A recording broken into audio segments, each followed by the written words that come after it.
Hello everyone. नमस्कार। आप सभी का हमारे इस online YouTube channel study with GK पर हार्दिक स्वागत है। आज की हमारी चर्चा का विषय रहेगा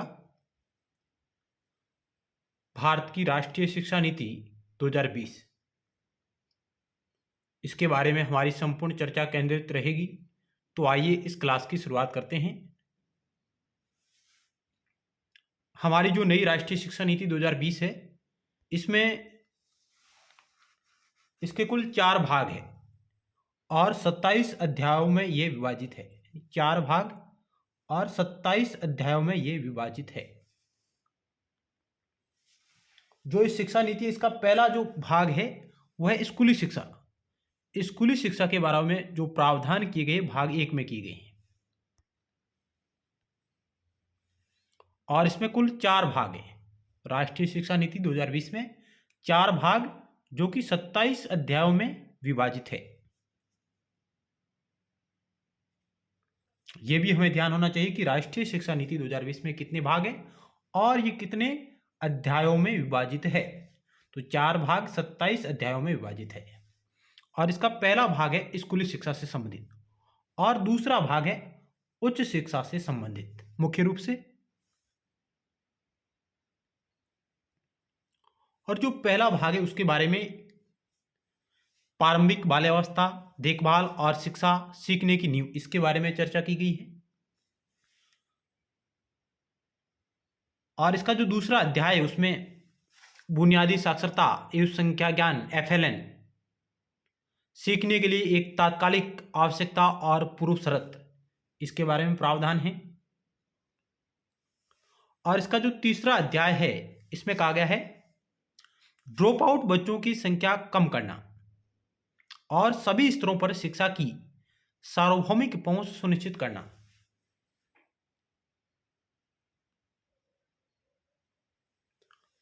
चौथा अध्याय है स्कूलों में पाठ्यक्रम और शिक्षण शास्त्र अधिगम समग्र, एकीकृत, आनंददायी और रुचिकर होना चाहिए, इसके बारे में चर्चा की गई है। इसका 5वां अध्याय है वो है शिक्षक से संबंधित है, शिक्षकों के बारे में। और 6वां अध्याय है समतामूलक और समावेशी शिक्षा सभी के लिए अधिगम, यानी समतामूलक और समावेशी शिक्षा सभी के लिए अधिगम, इसके बारे में चर्चा की गई है। और 7वां अध्याय है स्कूल कॉम्प्लेक्स या क्लस्टर के माध्यम से कुशल संसाधन और प्रभावी गवर्नेंस। और इसका भाग 1 का जो 8वां अध्याय है स्कूली शिक्षा के लिए मानक निर्धारण और प्रत्यायन, इसके बारे में चर्चा की गई। यानी भाग 1 में कुल 8 अध्याय है और 8वां अध्याय स्कूली शिक्षा के लिए मानक निर्धारण और प्रत्यायन।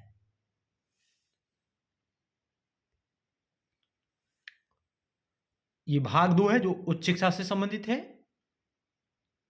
इसके अलावा भाग 3 अन्य केंद्रीय विचारणीय मुद्दे जिनके बारे में चर्चा की गई है, जिसमें मुख्य रूप से जो NEP है व्यावसायिक शिक्षा के बारे में चर्चा करती है। प्रौढ़ शिक्षा और जीवन पर्यंत सीखना, इसके बारे में भी बातें की गई हैं। भारतीय भाषाओं, कला और संस्कृति का संवर्धन किस प्रकार किया जाए, प्रौद्योगिकी तकनीकी का उपयोग एवं उसका एकीकरण करना, ऑनलाइन और डिजिटल शिक्षा प्रौद्योगिकी का न्याय सम्मत उपयोग सुनिश्चित करना, उन तमाम चर्चाएं इस शिक्षा नीति में की गई है।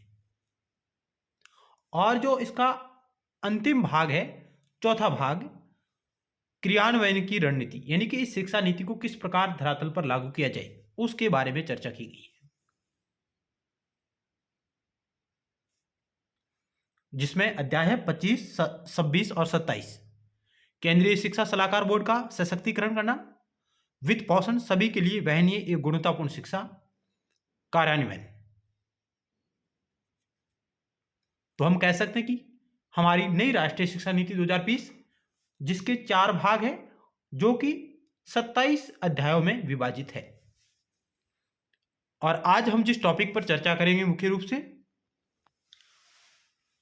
आज की हमारी संपूर्ण चर्चा है जो राष्ट्रीय शिक्षा नीति 2020 का भाग 1 स्कूली शिक्षा, जिसका अध्याय 8 स्कूली शिक्षा के लिए मानक निर्धारण और प्रमाणन, इसके बारे में हम बात करेंगे।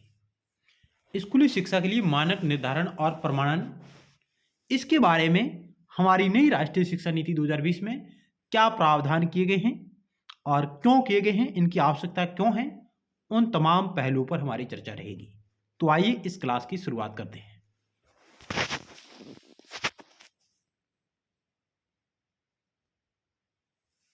स्कूली शिक्षा के लिए मानक निर्धारण और प्रमाणन क्यों जरूरी है, इसके बारे में चर्चा एनईपी 2020 में की गई है कि स्कूली शिक्षा नियामक प्रणाली का लक्ष्य शैक्षिक परिणामों में लगातार सुधार करना होगा। यानी कि स्कूली शिक्षा की जो नियामक प्रणाली है, जो व्यवस्था है, जो सिस्टम है, उसका लक्ष्य है शैक्षिक परिणामों में लगातार सुधार करना, अपेक्षित सुधार किए जाने चाहिए। इसके लिए आगे कहा गया है कि जो नियामक प्रणाली है यह स्कूलों नवाचारों को सीमित दायरे में नहीं रखेगा या शिक्षकों, प्रधानाचार्यों और विद्यार्थियों के उत्साह और हिम्मत में बाधा नहीं पहुंचाएगी। इसमें कहा गया है कि स्कूली शिक्षा की जो नियामक प्रणाली है, जो व्यवस्था है, जो रेगुलेटिंग सिस्टम है, वह स्कूलों को और उनके नवाचारों को सीमित नहीं रखेगा या सीमित नहीं करेगा, साथ ही शिक्षकों, प्रधानाचार्य और विद्यार्थियों के उत्साह और हिम्मत को कम नहीं करेगा, उनमें बाधा नहीं पहुंचाएगा। आगे कहा गया है कुल मिलाकर विनियमन को, यानी स्कूल का जो नियामक प्रणाली है, जो नियम और रेगुलेशन है, उनको स्कूलों और शिक्षकों को विश्वास के साथ सशक्त बनाने का लक्ष्य रखना होगा। जो भी नियम और रेगुलेशन बन रहे हैं, उन नियम और रेगुलेशन में शिक्षक और स्कूल और विद्यार्थियों के सापेक्ष होने चाहिए, उनकी भावनाओं के अनुसार होने चाहिए, उनके मूल्यों के अनुसार होने चाहिए, जिससे वे उत्कृष्टता के लिए प्रयास कर सके और अपना सर्वश्रेष्ठ प्रदर्शन कर सके। यानी कि जब नियम और रेगुलेशन विद्यार्थियों, शिक्षकों और स्कूल के मूल्यों को बढ़ावा देने वाले होंगे, तभी वो जाकर आगे एक उत्कृष्ट विद्यालय की स्थापना, एक उत्कृष्ट नागरिक और एक उत्कृष्ट शिक्षक की स्थापना में सहायक होंगे। यदि विनियमन प्रणाली, जो रेगुलेशन प्रणाली है, जो नियामक प्रणाली है, वह सही होगी तो सभी वित्त प्रक्रियाओं और शैक्षिक परिणामों को पूरी पारदर्शिता के साथ सार्वजनिक किए जाने के माध्यम से प्रणाली की जो अखंडता है वो सुनिश्चित होंगी। कहने का मतलब है कि यदि स्कूली शिक्षा का जो नियामक सिस्टम है वह एकदम सही होगा, तब सभी वित्त प्रक्रियाओं और शैक्षिक परिणामों को पूरी पारदर्शिता के साथ हम सामने रख सकते हैं, सार्वजनिक किया जा सकता है, और इस प्रकार स्कूली शिक्षा प्रणाली की जो अखंडता, जो मर्यादा है, वो सुनिश्चित हो सकेगी। यह बात इसमें कही गई है। आगे इसमें कहा गया है कि वर्तमान में जो स्कूली शिक्षण प्रणाली है उसमें कुछ कमियां हैं। सार्वजनिक शिक्षा के प्रावधान समस्त शैक्षणिक संस्थानों के नियमन और नीतियों के निर्माण से संबंधित कार्यों को एकल निकाय स्कूल शिक्षा विभाग या इसके अंगों द्वारा संपन्न किया जाता है। इसमें कहा गया है कि वर्तमान में स्कूली शिक्षण प्रणाली में सार्वजनिक शिक्षा के प्रावधान समस्त शैक्षणिक संस्थानों के नियमन और नीतियों के निर्माण से संबंधित कार्यों को एकल निकाय द्वारा, और उस एकल निकाय का नाम है स्कूली शिक्षा विभाग या इसके अंगों द्वारा संपन्न किया जाता है। यह वर्तमान की जो शिक्षा प्रणाली है वो है, लेकिन इसमें अपेक्षित सुधार होने चाहिए। यह बात इस शिक्षा नीति में कही गई है कि ये सभी कार्य जो एकल निकाय कर रहा है या उसके अंग कर रहे हैं, इस प्रकार नहीं होना चाहिए। अब जब ये एकल निकाय स्कूली शिक्षा विभाग या इसके अंगों द्वारा ये कार्य संपन्न किए जा रहे हैं तो इसके परिणाम हैं, जिसका परिणाम क्या है कि शक्ति के सशक्त केंद्रीकरण और हितों के टकराव के रूप में सामने आता है। यानी कि जब सार्वजनिक शिक्षा के प्रावधान, समस्त शैक्षणिक संस्थानों के नियम और नीतियां जब एकल निकाय बनाएगा तो इसमें कुछ टकराव सामने आते हैं, यानी कि शक्ति के सशक्त केंद्रीकरण और हितों के टकराव के रूप में सामने आते हैं। इसका एक और परिणाम है कि स्कूली प्रणाली के अप्रभावी प्रबंधन के रूप में सामने आता है। यानी कि पूरा काम जब एक ही बॉडी संभालेगी तो उसमें स्कूली प्रणाली का जो प्रबंधन है वह अप्रभावी रूप से होगा, प्रभावी रूप से वह अपनी नीतियों को लागू नहीं कर पाएगी।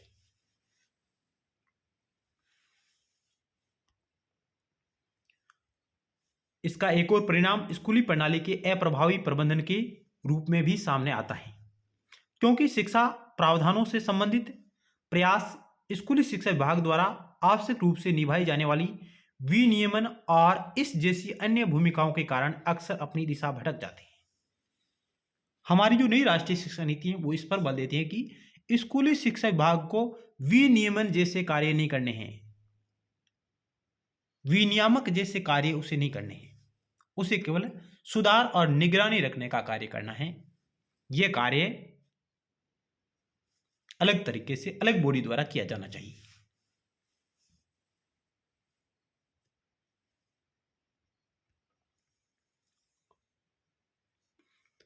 वर्तमान नियामक व्यवस्था जहां एक तरफ लाभ के लिए खोले गए अधिकतर फॉर प्रॉफिट निजी स्कूलों द्वारा बड़े पैमाने पर हो रहे शिक्षा के व्यावसायीकरण और अभिभावकों के आर्थिक शोषण पर नियंत्रण नहीं कर सका। जो वर्तमान का जो नियामक सिस्टम है, रेगुलेटिंग जो सिस्टम है, वह एक तरफ तो जो निजी स्कूल है बड़े पैमाने पर खोले जा रहे हैं व्यावसायीकरण के लिए, व्यवसाय के लिए, और दूसरा अभिभावकों के आर्थिक शोषण के लिए। बड़े पैमाने पर अभिभावकों का आर्थिक शोषण हो रहा है ट्यूशन और फीस के माध्यम से, उसको रोकने में नाकामयाब है। तो इस प्रकार की व्यवस्था होनी चाहिए ताकि अभिभावकों का आर्थिक शोषण रुके और बच्चों को गुणवत्तापूर्ण शिक्षा प्राप्त हो। इसके ऊपर इस शिक्षा नीति ने अपना ध्यान केंद्रित किया है। वहीं दूसरी तरफ यह अक्सर ही अनजाने में सार्वजनिक हितों के लिए समर्पित निजी परोपकारी स्कूलों को हतोत्साहित करता है। यानी कि जो इस प्रकार की जो ऊपर जो व्यवस्था दी गई है निजी स्कूलों द्वारा, बड़े पैमाने पर जो निजी स्कूल खुले जा रहे हैं, अभिभावकों का जो आर्थिक शोषण हो रहा है, यह समस्त कार्य सार्वजनिक हितों के लिए समर्पित निजी और परोपकारी स्कूलों को हतोत्साहित करता है। सार्वजनिक और निजी स्कूलों के लिए आवश्यक नियामक दृष्टिकोण के बीच बहुत अधिक विषमता रही है। यानी कि निजी और सार्वजनिक स्कूलों के मध्य अभी जो वर्तमान में विषमता जो खाई है उसको कम करना नई राष्ट्रीय शिक्षा नीति का उद्देश्य है। जबकि दोनों का उद्देश्य होना चाहिए, एक ही उद्देश्य होना चाहिए, निजी और सरकारी दोनों का उद्देश्य एक ही होना चाहिए, गुणवत्तापूर्ण शिक्षा प्रदान करना।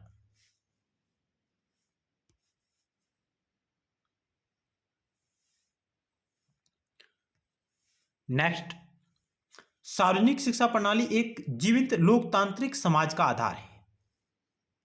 इसमें कहा गया है कि सार्वजनिक शिक्षा प्रणाली एक जीवित लोकतांत्रिक समाज का आधार है और देश के लिए उच्चतम स्तर के शैक्षणिक परिणामों को हासिल करने के लिए इसके संचालन के तरीकों को परिवर्तित और सुदृढ़ करना अत्यंत आवश्यक है।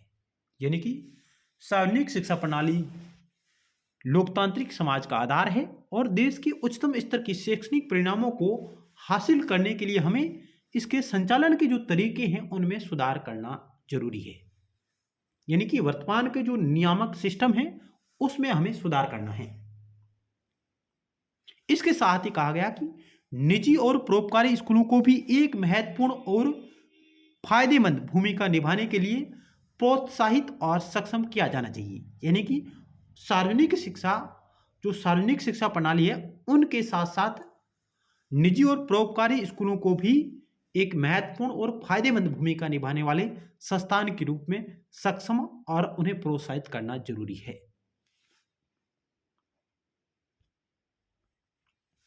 आइए अब हम इस एनईपी में सुधार के लिए क्या क्या प्रयास किए गए हैं, क्या प्रावधान किए गए हैं, उनके बारे में चर्चा करेंगे, जहां से सवाल बन सकते हैं।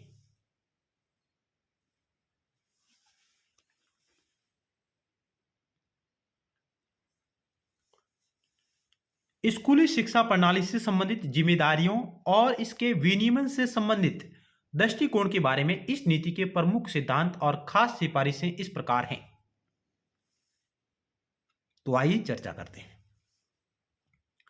इसमें कहा गया कि स्कूली शिक्षा विभाग जो स्कूल शिक्षा में सर्वोच्च राज्य स्तरीय निकाय है, यानी कि स्कूल शिक्षा में सर्वोच्च राज्य स्तरीय निकाय कौन सा है? स्कूली शिक्षा विभाग सार्वजनिक शिक्षा प्रणाली के निरंतर सुधार के लिए समग्र निगरानी और नीति निर्धारण के लिए जिम्मेदार होगा। यानी कि इसमें कहा गया कि स्कूली शिक्षा विभाग है जो स्कूली शिक्षा में सर्वोच्च राज्य स्तरीय निकाय है और यह निकाय सार्वजनिक शिक्षा प्रणाली के निरंतर सुधार के लिए समग्र निगरानी और नीति निर्धारण के लिए जिम्मेदार होगा। इसमें बात कही गई है। दूसरा इसमें कहा गया कि यह जो स्कूली शिक्षा विभाग है यह सार्वजनिक स्कूलों के सुधार पर ध्यान केंद्रित करने और हितों के टकराव को कम करने के लिए स्कूलों के प्रावधान और संचालन के साथ स्कूलों के विनियमन में शामिल नहीं होगा। ये महत्वपूर्ण लाइन है कि स्कूली शिक्षा विभाग का काम रहेगा सार्वजनिक शिक्षा प्रणाली के निरंतर सुधार के लिए समग्र निगरानी और नीति निर्धारण के लिए जिम्मेदार होगा, लेकिन इसको स्कूलों के प्रावधान और संचालन के साथ साथ स्कूलों के विनियमन में शामिल नहीं है। इसमें इसे शामिल नहीं होना है। स्कूली सिस्टम का विनियमन करने के लिए एक अलग अथॉरिटी होगी, यह कार्य उसका होगा, न कि स्कूली शिक्षा विभाग का। तो यह बात आपके समक्ष क्लियर होनी चाहिए। दूसरा इसमें कहा गया कि संपूर्ण राज्य के सार्वजनिक विद्यालय प्रणाली के सेवा प्रावधान और शैक्षिक संचालन की जिम्मेदारी स्कूल शिक्षा निर्देशालय की होगी। यानी कि संपूर्ण राज्य के सार्वजनिक विद्यालय प्रणाली के सेवा प्रावधान और शैक्षिक संचालन की जिम्मेदारी किसकी होगी? स्कूली शिक्षा निर्देशालय की होगी, जिसमें कौन होंगे? डीओ, बीओ आदि शामिल होंगे। और ये शिक्षा निर्देशालय शैक्षिक संचालन और प्रावधान से संबंधित नीतियों को लागू करने का काम स्वतंत्र रूप से करेगा। ये बात इसमें कही गई है। तो डायरेक्ट सवाल आ सकता है कि संपूर्ण राज्य के सार्वजनिक विद्यालय प्रणाली के सेवा प्रावधान और शैक्षिक संचालन की जिम्मेदारी किसकी है? तो वह है स्कूली शिक्षा निर्देशालय की। जबकि स्कूली शिक्षा में सर्वोच्च राज्य स्तरीय निकाय कौन सा है? तो स्कूली शिक्षा विभाग है, जिसका कार्य सार्वजनिक शिक्षा प्रणाली के निरंतर सुधार के लिए समग्र निगरानी और नीति निर्धारण के लिए जिम्मेदार होना।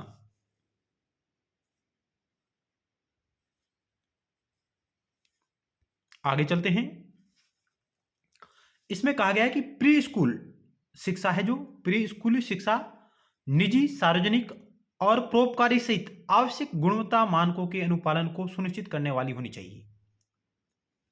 यानी कहा गया कि प्री स्कूल शिक्षा निजी, सार्वजनिक और परोपकारी सहित आवश्यक गुणवत्ता मानकों के अनुपालन को सुनिश्चित करने के लिए शिक्षा के सभी चरणों के लिए एक प्रभावी गुणवत्ता विनियमन या मान्यता प्रणाली स्थापित की जाएगी। इसमें कहा गया कि प्री स्कूल से लेकर माध्यमिक स्कूली स्तर तक, चाहे निजी हो, चाहे सार्वजनिक हो या परोपकारी सहित समस्त जो शिक्षा है वे गुणवत्तायुक्त मानकों के अनुपालन को सुनिश्चित करने के लिए सभी चरणों के एक प्रभावी गुणवत्ता विनियमन या मान्यता प्रणाली स्थापित करने का प्रावधान इस शिक्षा नीति में किया गया है। यह सुनिश्चित करने के लिए कि सभी स्कूल कुछ न्यूनतम व्यावसायिक और गुणवत्तापूर्ण मानकों का पालन करें, यानी कि उन्हें व्यावसायिक और गुणवत्तायुक्त मानक है उनका पालन करना होगा। अब ये मानक कौन बनाएगा? उसके लिए इसमें कहा गया कि राज्य या केंद्र शासित प्रदेश राज्य विद्यालय मानक प्राधिकरण नामक एक स्वतंत्र राज्य व्यापी निकाय की स्थापना करेंगे। यानी कि राज्य और केंद्र शासित प्रदेश है जो राज्य विद्यालय मानक प्राधिकरण स्टेट स्कूल स्टैंडर्ड अथॉरिटी की स्थापना करेंगे। प्रत्येक राज्य इसकी स्थापना करेगा। किसकी? राज्य विद्यालय मानक प्राधिकरण की, जो एक स्वतंत्र निकाय होगा और राज्य व्यापी निकाय की स्थापना करेंगे। और ये क्या करेगा? यह निकाय स्कूलों के लिए मानक निर्धारण का कार्य करेगा कि सभी स्कूल कुछ न्यूनतम व्यावसायिक और गुणवत्तापूर्ण मानक का पालन कर रहे हैं या नहीं कर रहे हैं, उसका जिम्मेदारी है जो इसकी होगी। किसकी? स्टेट स्कूल स्टैंडर्ड अथॉरिटी की।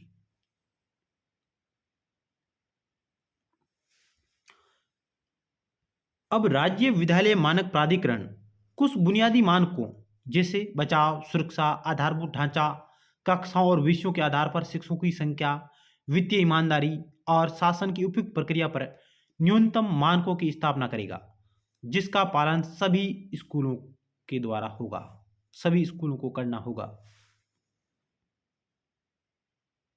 तो हम कह सकते हैं कि हमारी नई राष्ट्रीय शिक्षा नीति में मानक निर्धारण करने के लिए, कुछ व्यावसायिक और गुणवत्तापूर्ण मानकों का पालन करने के लिए एक राज्य विद्यालय मानक प्राधिकरण की स्थापना करने का प्रावधान किया गया है, जिसका पालन सभी स्कूलों को करना होगा। आगे इसमें कहा गया कि SCERT state council for education research training द्वारा विभिन्न हितधारकों विशेष रूप से शिक्षकों और स्कूलों से परामर्श के द्वारा प्रत्येक राज्य के लिए इन मानदंडों की रूपरेखा तैयार की जाएगी।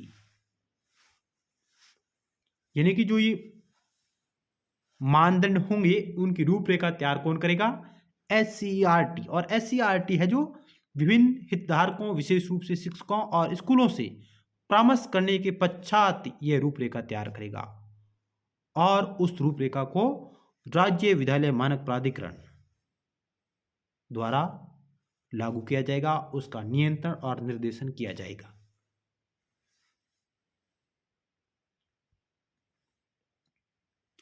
आगे इसमें कहा गया है कि सार्वजनिक निगरानी और जवाबदेही के लिए स्टेट स्कूल स्टैंडर्ड अथॉरिटी द्वारा निर्धारित सभी बुनियादी विनियामक सूचनाओं का पारदर्शी सार्वजनिक स्व प्रकटीकरण बड़े पैमाने पर उपयोग किया जाएगा। यानी कि जो नियम, जो रेगुलेशन, जो मानक बनाए जाएंगे उनका पारदर्शी तरीके से सार्वजनिक रूप से उनका प्रचार किया जाएगा। स्व प्रकटीकरण बड़े पैमाने पर उसका प्रसार किया जाएगा, उसका उपयोग किया जाएगा। जिन आयामों पर जानकारी का स्व प्रकटीकरण किया जाना है और प्रकटीकरण का प्रारूप स्टेट स्कूल स्टैंडर्ड अथॉरिटी द्वारा स्कूलों के लिए मानक तय करने की दुनिया भर में की जा रही बेहतरीन पहलों के अनुसार तय किया जाएगा। यानी कि वो भी दुनिया में किस तरह के मानक निर्धारित हो रहे हैं उनके अनुसार किया जाएगा। यह जानकारी सभी स्कूलों द्वारा अपडेट की जाएगी और अपनी और सार्वजनिक वेबसाइटों जिन्हें स्टेट स्कूल स्टैंडर्ड अथॉरिटी द्वारा संचालित किया जाता है पर मुहैया करवानी होगी। यानी कि सभी स्कूलों के द्वारा अपडेट की जाएगी, जो भी जानकारी है उसको राज्य स्कूल मानक प्राधिकरण है जो अपनी वेबसाइट पर उपलब्ध करवाएगा। इसमें कहा गया सार्वजनिक डोमेन में उठाई गई या फिर सार्वजनिक जीवन से जुड़े हितधारकों या अन्य लोगों की किसी भी शिकायत की जो शिकायत होगी उसका हल है जो SSSA द्वारा किया जाएगा। यानी कि जो भी शिकायत होगी उसका हल है जो स्टेट स्कूल स्टैंडर्ड अथॉरिटी द्वारा किया जाएगा।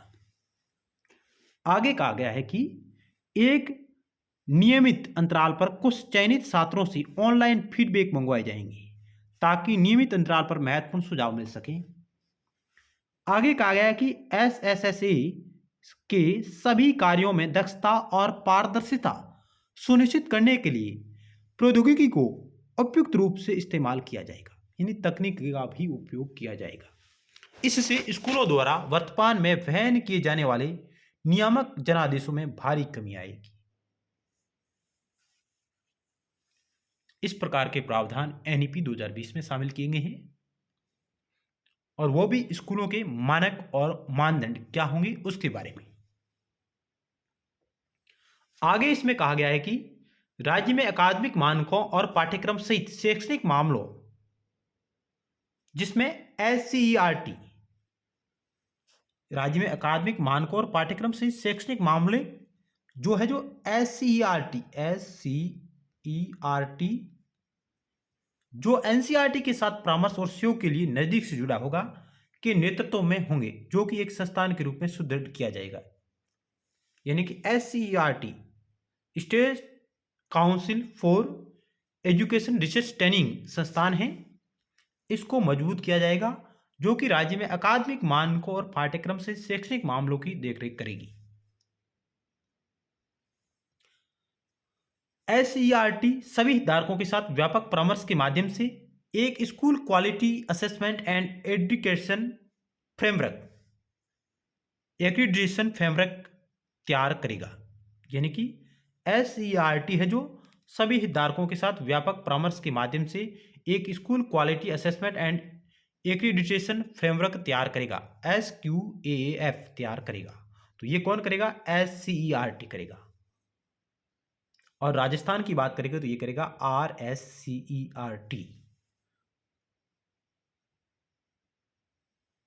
Rajasthan state council for education research and training संस्थान। आगे कहा गया कि CRC, BRC और डाइट जैसे संस्थानों को पुनर्जीवित करने के लिए SCERT एक परिवर्तन प्रबंधन प्रक्रिया के तहत काम करेगा, जो कि 3 वर्षों के अंदर निश्चित रूप से इनकी क्षमताओं और कार्य संस्कृति को बदलकर इन्हें उत्कृष्टता के जीवंत संस्थान के रूप में स्थापित करने का प्रयास करेगा। यानी कि जो RSCERT है, यह CRC, BRC और डाइट जैसे संस्थान हैं, उनको पुनर्जीवित करने के लिए एक परिवर्तन प्रबंधन प्रक्रिया के तहत काम करेगा, जो 3 वर्षों के भीतर इनकी क्षमताओं और इनकी कार्य संस्कृति को बदलकर उत्कृष्टता के जीवंत संस्थान के रूप में स्थापित करने का प्रयास करेगा।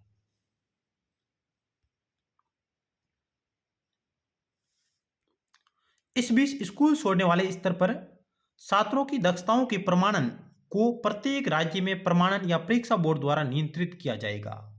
यानी कि जो छात्र बीच में स्कूल छोड़ देते हैं तो उन छात्रों की दक्षताओं के प्रमाणन को प्रत्येक राज्य में प्रमाणन परीक्षा बोर्ड द्वारा नियंत्रित किया जाएगा।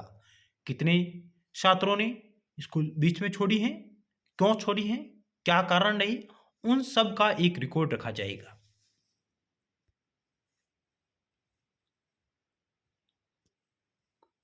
और इसमें कहा गया है कि स्कूलों, संस्थानों, शिक्षकों, अधिकारियों, समुदायों और अन्य हितधारकों को सशक्त बनाने और इन्हें संसाधनों से परिपूर्ण बनाने का काम करने वाली संस्कृति, संरचनाएं और व्यवस्थाएं इन सब की जवाबदेही को भी सुनिश्चित करेगी।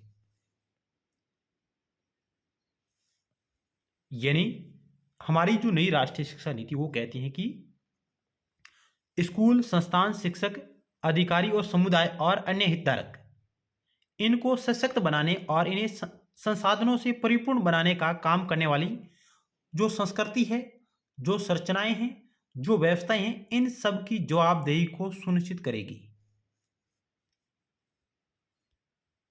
यानी कि जो भी स्कूली विनियामक सिस्टम बनेगा वह स्कूलों, संस्थानों, शिक्षकों, अधिकारियों और समुदायों और अन्य हितधारकों को सशक्त बनाने और इन्हें संसाधनों से परिपूर्ण बनाने का काम करने वाली जो संस्कृति है, चर्चाएं और व्यवस्थाएं इन सब की जवाबदेही को भी सुनिश्चित करने का प्रयास करेगी। प्रत्येक हितधारक और शिक्षा प्रणाली में भागीदार लोग उच्चतम स्तर की ईमानदारी पूर्ण प्रतिबद्धता और अनुकरणीय कार्यनीति के साथ अपनी भूमिका निभाने के लिए जवाबदेह होंगे।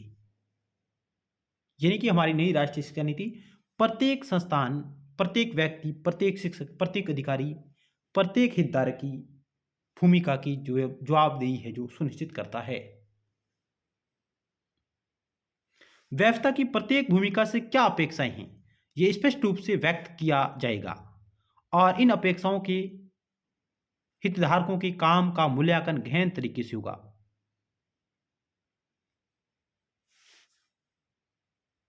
जवाबदेही सुनिश्चित करते हुए मूल्यांकन प्रणाली खुद को एक उद्देश्यपूर्ण और विकास उन्मुख प्रक्रिया के रूप में विकसित करेगी। यानी कि प्रत्येक की जवाबदेही सुनिश्चित करते हुए मूल्यांकन प्रणाली खुद को एक उद्देश्यपूर्ण बनाते हुए विकास उन्मुखी प्रक्रिया के रूप में विकसित होगी, उसे विकसित किया जाएगा। सभी अधिकारी ये सुनिश्चित करने के लिए जिम्मेदार होंगे कि यह विकास प्रदर्शन और जवाबदेही प्रणाली उच्च स्तर अखंडता के साथ और व्यवस्थित रूप से उनके नियंत्रण में रहते हुए समुचित रूप से अपना काम करती रही।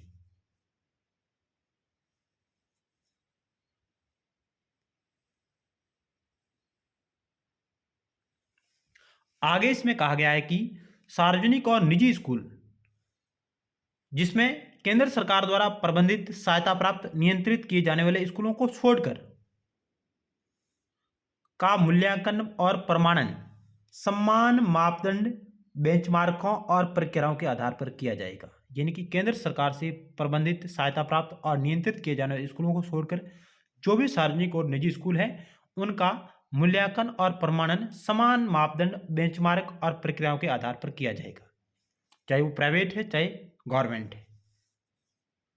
जो ऑनलाइन और ऑफलाइन सार्वजनिक प्रकटीकरण और पारदर्शिता पर जोर देते हैं ताकि यह सुनिश्चित किया जा सके कि सार्वजनिक हित वाले निजी स्कूलों को प्रोत्साहित किया जाए और किसी प्रकार की बाधा उत्पन्न नहीं हो।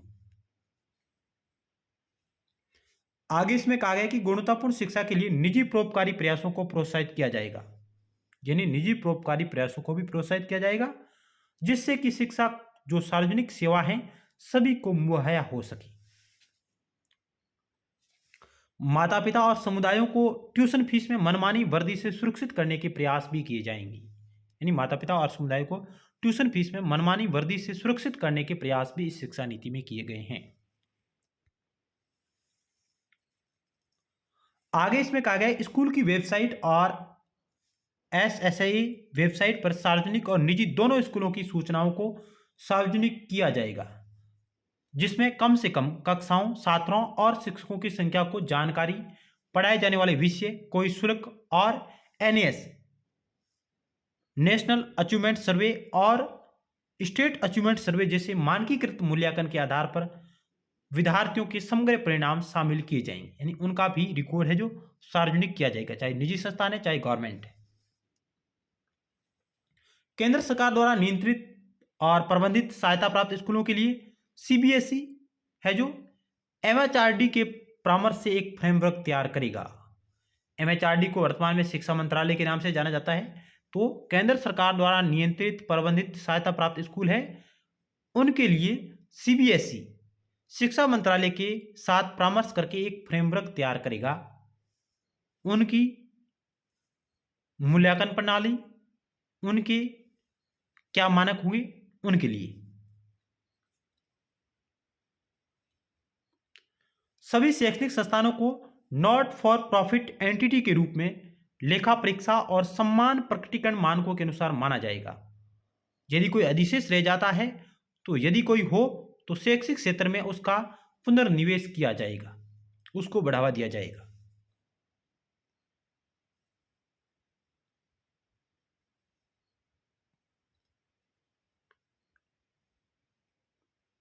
आगे इसमें कहा गया है कि स्कूली विनियमन, प्रमाणन और गवर्नेंस के लिए तय मानक, विनियामक ढांचे और सुगम प्रणाली की समीक्षा की जाएगी ताकि पिछले दशक में प्राप्त की गई सीख और अनुभवों के आधार पर सुधार किया जा सकेगा।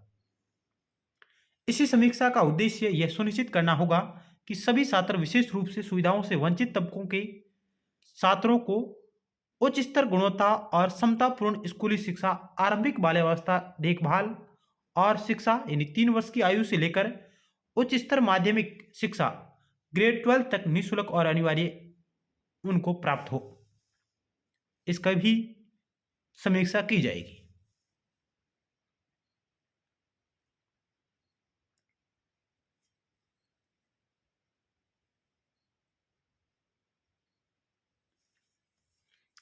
आगे इसमें कहा गया है कि ऐसी व्यवस्थाओं को समायोजित और शिथिल किया जाएगा जिससे सुरक्षा सुरक्षा और एक सुखद और उत्पादक अधिगम स्थल सुनिश्चित करने के लिए प्रत्येक स्कूल को स्थानीय आवश्यकताओं और बाधाओं के आधार पर अपने निर्णय लेने के लिए उपयुक्त लचीलापन मिलेगा। यानी कि कोई स्कूल है और वे अपनी स्थानीय आवश्यकताओं के अनुसार जो अपने संस्थान के लिए आवश्यक समझे उसमें सुधार कर सकती है, उसे लचीलापन प्रदान किया जाएगा।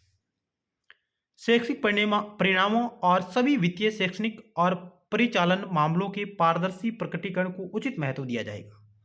स्कूलों के मूल्यांकन में उपयुक्त रूप से शामिल किया जाएगा। इससे सभी बच्चों के लिए निःशुल्क, न्यायसंगत और गुणवत्तापूर्ण प्राथमिक और माध्यमिक शिक्षा सुनिश्चित करने के लिए सतत विकास लक्ष्य SDG 4 को प्राप्त करने की दिशा में भारत की प्रगति में और सुधार होगा।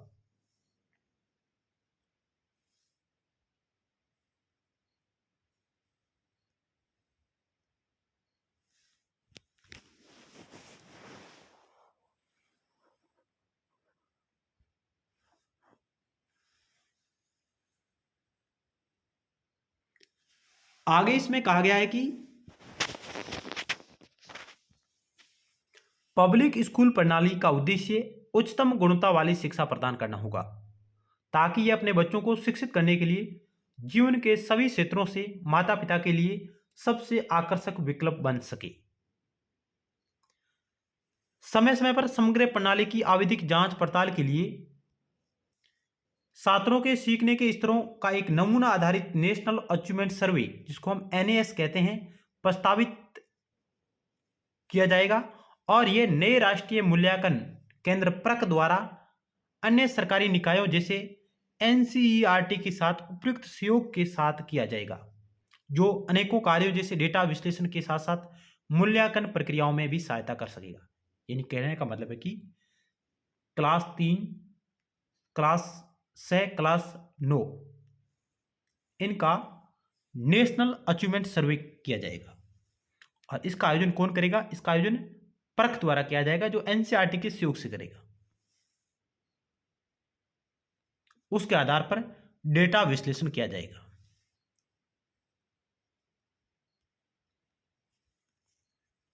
आगे कहा गया है कि मूल्यांकन में सरकारी के साथ साथ निजी स्कूलों के छात्रों को भी शामिल किया जाएगा। इसमें राज्यों को अपने स्वयं के जनगणना आधारित राज्य मूल्यांकन सर्वेक्षण स्टेट अचीवमेंट सर्वे का संचालन करने के लिए भी प्रोत्साहित किया जाएगा, जिसके परिणामों का उपयोग केवल विकास के उद्देश्यों के लिए किया जाएगा। स्कूली शिक्षा प्रणाली के निरंतर सुधार के लिए उनके समग्र और विद्यार्थियों की पहचान उजागर किए बिना उनके परिणामों को स्कूलों द्वारा सार्वजनिक किया जाएगा। यानी कि जो स्टेट अचीवमेंट सर्वे उसके परिणामों को भी सार्वजनिक किया जाएगा ताकि बेहतर परिणाम प्राप्त किए जा सके और जो कमियां रही उनमें सुधार किया जा सके। लेकिन उसमें विद्यार्थियों की जो निजी जानकारी है उसको सार्वजनिक नहीं किया जाएगा, विद्यार्थियों की पहचान को उजागर नहीं किया जाएगा ताकि उनमें हीन भावना का विकास न हो। प्रस्तावित नए मूल्यांकन केंद्र प्रक की स्थापना तक NCERT एक NAS को जारी रख सकता है। यानी कि वर्तमान में NAS प्रक नामक राष्ट्रीय मूल्यांकन केंद्र द्वारा आयोजित किया जाता है। वर्तमान में जो नेशनल अचीवमेंट सर्वे हैं यह प्रक नामक राष्ट्रीय मूल्यांकन केंद्र द्वारा आयोजित किया जाता है, जो NCERT के सहयोग से आयोजित करता है। लेकिन इस प्रक की स्थापना 2023 में की गई इससे पहले इसका आयोजन है जो एनसीईआरटी कराता था। इसमें कहा कि एनसीईआरटी तब तक कराएगा जब तक परख की स्थापना नहीं हो जाती है, और परख की स्थापना एनसीईआरटी ने ही की है 2023 में। और आखिरकार इसमें कहा गया है कि अंत में स्कूलों में नामांकित बच्चों और किशोरों को इस पूरी प्रक्रिया में नहीं भूलना चाहिए। क्यों नहीं भूलना चाहिए? क्योंकि स्कूल प्रणाली उनके लिए डिजाइन की गई है, बच्चों के लिए की गई है, और उनकी सुरक्षा और अधिकारों पर ध्यान देना विशेष रूप से बालिकाओं और किशोरों द्वारा सामना किए जाने वाले विभिन्न गंभीर मुद्दों जैसे कि मादक द्रव्यों के सेवन, कई प्रकार के भेदभाव, उत्पीड़न की रिपोर्टिंग, बच्चों और किशोरों के अधिकारों या सुरक्षा के लिए खिलाफ किसी भी तरह की उल्लंघन पर प्रक्रिया के लिए स्पष्ट, सुरक्षित, कुशल तंत्र के साथ प्रणाली द्वारा सर्वोच्च महत्व प्रदान किया जाएगा। यानी कि विद्यार्थियों की सुरक्षा के लिए महत्वपूर्ण ध्यान केंद्रित किया जाएगा। इस बात का भी उल्लेख इसमें किया गया है। ऐसे तंत्रों का विकास जो सभी छात्रों के लिए प्रभावी, सामयिक और सर्वविदित हो, उच्च स्तर प्राथमिकता वाले होंगे। यानी कि बच्चों की सुरक्षा सबसे पहले सुनिश्चित की जानी चाहिए। तो इस प्रकार आज की इस क्लास में हमने एक थ्योरी के रूप में राष्ट्रीय शिक्षा नीति 2020 की